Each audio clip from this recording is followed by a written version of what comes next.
एक समय की बात है। गांव के बाहर एक बुद्धिमान सन्यासी वाइस हर्मित रहते थे। लोग उनके पास अपनी छोटी बड़ी हर समस्या प्रॉब्लम लेकर आते थे।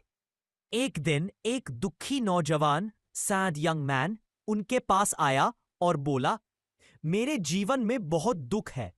मैं हमेशा बीते हुए कल की गलतियों और आने वाले कल की चिंताओं में उलझा रहता हूं। मैं शांति कैसे पाऊं? सन्यासी ने मुस्कुराकर उस एक नदी के पास ले गए।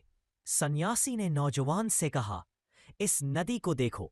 जब इस नदी में कोई पत्थर फेंका जाता है तो वो थोड़ी देर के लिए शोर मचाती है और हिलने लगती है, पर कुछ ही पलों में वो फिर से शांत हो जाती है, जैसे कुछ हुआ ही ना हो। फिर सन्यासी ने उस नौजवान की आंखों में देखा और बोला, तुम्हारा मन भी इस नदी की तरह है।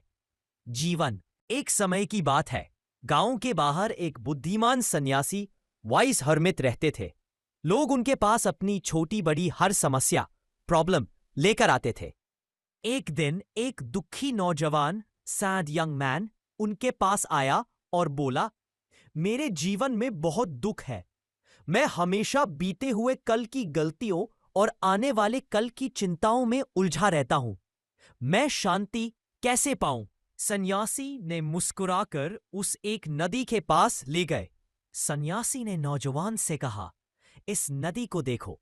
जब इस नदी में कोई पत्थर फेंका जाता है तो वो थोड़ी देर के लिए शोर मचाती है और हिलने लगती है, पर कुछ ही पलों में वो फिर से शांत हो जाती है, जैसे कुछ हुआ ही ना हो। फिर सन्यासी ने उस नौजवान की आंखों में देखा और बोला, तुम्हारा मन भी इस नदी की तरह है। जीवन।